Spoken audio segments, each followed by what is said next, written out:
Hi friends, நம்ம இன்றைக்கி அரிசி மாவு வச்சு தாங்க வித்தியாசமான முறையில் ஒரு ஸ்வீட் செய்ய போகிறோம். அது ரொம்பவே டேஸ்ட்டாக இருக்கும். பார்க்குறதுக்கு ரோல் மாதிரி இருக்குங்க. டிஃப்ரெண்ட்டாக செய்ய போகிறோம். கண்டிப்பாக நீங்கள் ட்ரை பண்ணி பாருங்கள் ஃப்ரெண்ட்ஸ். இப்போ இது எப்படி செய்கிறதுன்னு பார்க்கலாம் வாங்க. ஃபஸ்ட்டு தண்ணி வந்து தேவையான அளவு வெது வெதுப்பாக காய வச்சுக்கலாங்க. அது அப்படியே தனியாக இருக்கட்டும். ரொம்ப கொதிக்க வேண்டாம், வெது வெதுப்பாக இருந்தால் போதும். ஒரு கடாயில் 1 கப் அரிசி மாவு சேர்த்துக்கலாங்க. வீட்டில் அரைச்ச இடியப்ப மாவு கூட சேர்த்துக்கலாம். தேவையான அளவு உப்பு சேர்த்துக்கலாங்க. இப்போ நம்ம வெது வெதுப்பான தண்ணி காய வச்சதை அதில் கொஞ்சம் கொஞ்சமாக சேர்த்து நம்ம மாவு பிசைஞ்சிக்கலாம். நான் ஸ்டவ் எதுவுமே ஆன் பண்ணவே இல்லைங்க. இப்போ கொஞ்சம் கொஞ்சமாக நம்ம தண்ணி சேர்த்து மாவு பிசைஞ்சிக்கலாம். கொழுக்கட்டைக்கு எப்படி மாவு பிசையுமோ அதே மாதிரி சாஃப்டாக பிசைய போகிறேங்க.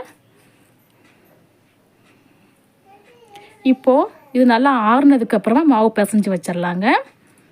இது அப்படியே சூடாக இருக்கையில் பிசைய முடியாது, கொஞ்சம் ஆற விட்டுடலாம். ஆறினதுக்கப்புறமா மாவு பிசைஞ்சிடலாம்.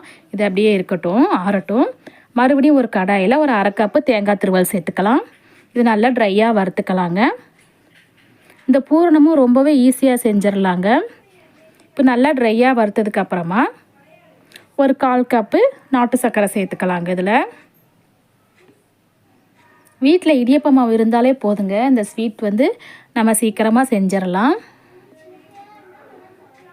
இப்போது நம்ம 1/4 கப்பு நாட்டு சர்க்கரை சேர்த்துக்கலாம். இதையும் சேர்த்துட்டு நல்லா மிக்ஸ் பண்ணிக்கலாங்க. ஒரு 2 நிமிஷம் இருந்தால் போதும். அப்புறம் நம்ம ஸ்டவ் ஆஃப் பண்ணிடலாம். நாட்டு சர்க்கரை சேர்த்துருக்கனால இலகி வந்துடும், அதனால் ஸ்டவ் ஆஃப் பண்ணிடலாங்க. இது கூடவே கொஞ்சமாக ஏலக்காய் பொடி சேர்த்துக்கலாம். நல்லா வாசனையாகவும் டேஸ்ட்டாகவும் இருக்கும். இப்போ நல்லா ஒரு தடவை கலந்து விட்டுட்டு நம்ம இது தனியாக எடுத்து வச்சிடலாங்க.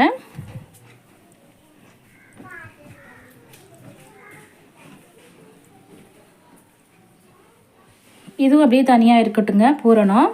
அடுத்ததாக மாவு வந்து நல்லா ஆறிடுச்சு. இப்போ மாவு பிசைஞ்சிக்கலாம். நல்லா சாஃப்டாக பிசைஞ்சிக்கலாங்க.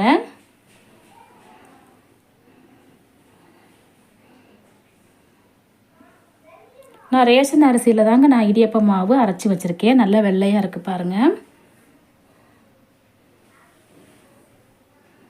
இப்போ நல்லா சாஃப்டாக இருக்குது. இப்போ ஒரு பிளேட் எடுத்துக்கலாங்க. அதில் பிளேட்டில் கொஞ்சம் எண்ணெய் தடவிட்டு நம்ம மாவு பிசைஞ்சு வச்சதை அப்படியே அந்த பிளேட்டில் எடுத்து வச்சிடலாங்க. இந்த மாதிரி ஃப்ளாட்டாக பண்ணிவிட்டு நம்ம தேய்ச்சிக்கலாம். ரொம்ப தேய்க்க வேண்டாம், ஓரளவுக்கு தேய்ச்சா போதுங்க. கொஞ்சம் கனமாக தேய்க்கணும், ரொம்ப மெலிசாக தேய்ச்சிடாதீங்க அரிசி மாவு. இப்போ நல்லா ஃப்ளாட்டாக பண்ணிவிட்டு நம்ம செஞ்சு வச்ச பூரணத்தை எல்லாத்தையுமே அதில் நடுவில் வச்சிடலாங்க. வச்சுட்டு நல்லா ஃப்ளாட்டாக பண்ணிக்கலாம்.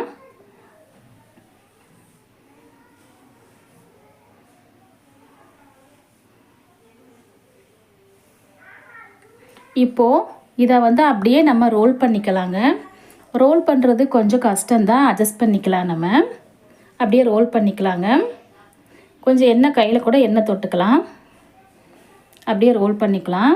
அரிசி மாவுனால கொஞ்சம் அப்படி தாங்க இருக்கும், கொஞ்சம் பிஞ்சு தான் வரும், அட்ஜஸ்ட் பண்ணிக்கலாம்.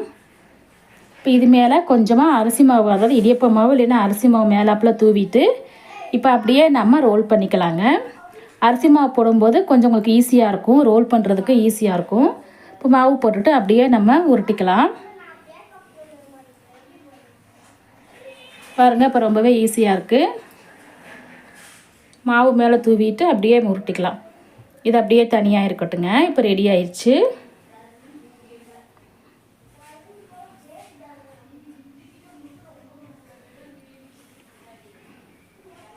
மேலே கொஞ்சம் மாவு போட்டால் தான் உங்களுக்கு ஈஸியாக இருக்கும் உருட்டுறதுக்கு.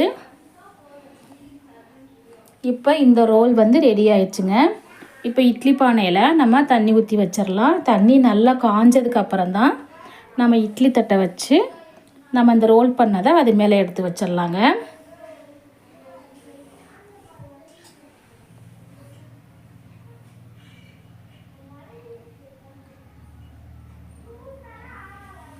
இப்போ தண்ணி நல்லா காஞ்சிருச்சு.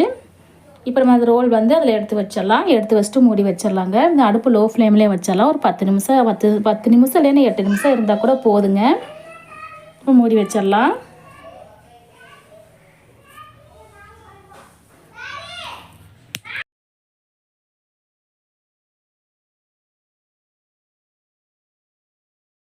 இப்போ வெந்துருச்சான்னு பார்க்கலாங்க. ஓப்பன் பண்ணி பார்க்கலாம்.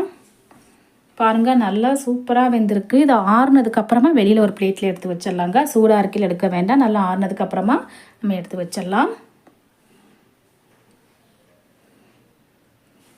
இப்போ பாருங்கள் அவ்வளோதான் ரெடி ஆயிடுச்சு. இப்போ நம்ம கட் பண்ணிடலாங்க. ஃபஸ்ட்டு ஓரத்தில் கொஞ்சமாக கட் பண்ணி எடுத்துகிட்டு அதுக்கப்புறம் நம்ம ரோல் மாதிரி கட் பண்ணிக்கலாங்க. கட் பண்ணுறதுக்கு ரொம்ப ஈஸியாக இருக்குது. நல்லா சாஃப்டாகவும் இருக்குங்க. நம்ம இந்த மாதிரி டிஃப்ரெண்ட்டான இந்த மாதிரி கொழுக்கட்டை செஞ்சு கொடுத்தோம்னா, கொழுக்கட்டை செய்கிறதுக்கு பதில் இந்த மாதிரி செஞ்சு கொடுத்தோம்னா குழந்தைங்களாம் வீட்டில் தான் இருக்கிறாங்க, கண்டிப்பாக விரும்பி சாப்பிடுவாங்க. ரொம்ப ஹெல்த்தியானதுங்க. கண்டிப்பாக நீங்கள் ட்ரை பண்ணி பாருங்கள் ஃப்ரெண்ட்ஸ். பாருங்கள் எவ்வளோ அழகாக வந்திருக்குன்னு பாருங்கள். உள்ள பூரணம்லாம் சூப்பராக வந்திருக்கு. ஓகே ஃப்ரெண்ட்ஸ், இந்த மாதிரி நீங்கள் கண்டிப்பாக ட்ரை பண்ணி பாருங்கள். புதுசாக உங்களுக்கு பிடிச்சிருக்குன்னு நினைக்கிறேன். இந்த வீடியோ பிடிச்சிருந்துச்சுன்னா நம்ம சேனலுக்கு லைக் பண்ணுங்கள், கமெண்ட் பண்ணுங்கள், சப்ஸ்கிரைப் பண்ணுங்கள். தேங்க்யூ.